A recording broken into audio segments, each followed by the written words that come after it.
after college, I had the opportunity to do a few really interesting jobs.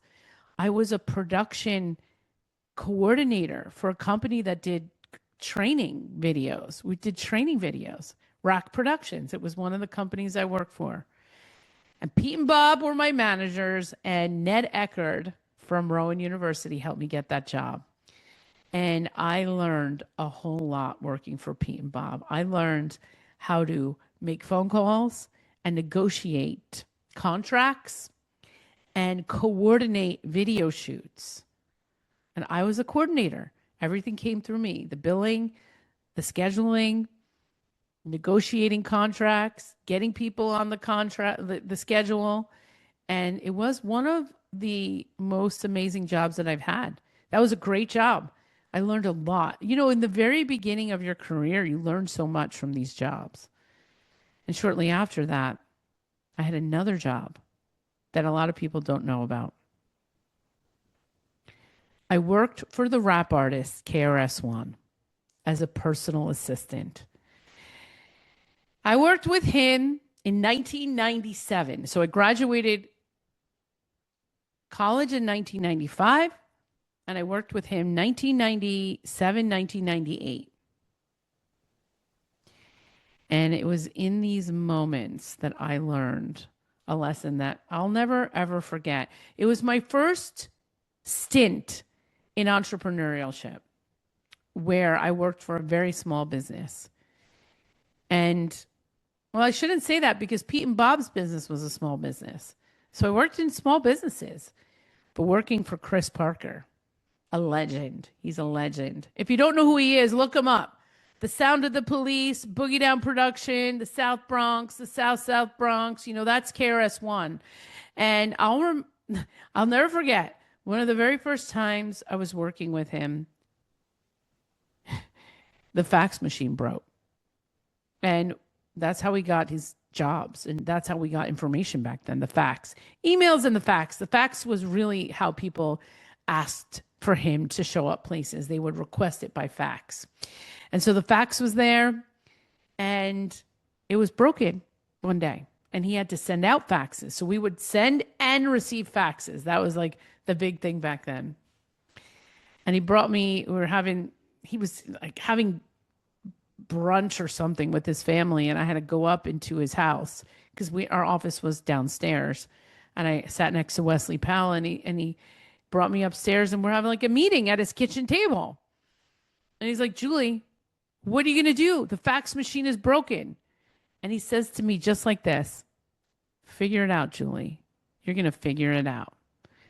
And I said, okay, I'm going to figure it out. And that's what the job was. It was, Julie, figure it out. Julie, figure it out. Julie, figure it out. That's how that job went. And so I had to become extremely resourceful using the computer that barely had an internet and the phone. I made a lot of phone calls to people. I don't remember reading a lot of books, but I remember getting in the car a lot and going from place to place and figuring things out. And so I learned some skills there as well, some really important skills. There is so much to be said about that job. I want to do a podcast just on that. And I will. I'm going to do a podcast just on that. I think this is like, I'm going back through memory lane here. But you can see through all these stories, and I need to stop at the KRS-One story because this is a long episode already. I'm going to pick up from the KRS-One story. That'll be part 2. But I just think that the life journey is so interesting as you see through the times, right? We just basically got through my childhood and touched into my 20s, maybe till I was 25. A lot of stuff happened to me up until I was 25. I also had a sister, and I had a family. And I grew up with immigrant parents. My father was from Italy. My mother is from Poland or wherever she was from. We don't really know where she was born. We know that And I don't even know if that means that she was from somewhere. I don't know. She was from Europe. She was born in Siberia. They were running from Nazi Germany when my mother was born. They carried her through the forest. So my mom was carried through the forest. Talk about a hard start. That's a hard start. And then they came over at the end of the war on through Ellis Island. And so it's interesting the fabric, the fabric that made who I am today was one that was deep trenched in learning, in trauma, in learning, in trauma, in trauma, in learning.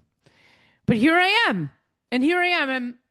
I'm giving you a glimpse into who I am because I think as you get to know me and I get to know you, listeners, you're going to learn some things. And what I'm hoping that you're learning is that we need to stay on course. We need to stay on course because life is not a straightforward thing. It's not. It never will be, and it never has been.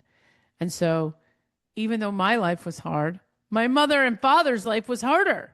They went through war. I just went through people yelling at me and talking bad about me. You know, you put it in perspective. Everything goes into perspective. And so there are people dealing with war right now. And there are people dealing with mean words that people say about them. Somehow we get back up again and we stay on course. Bye for now.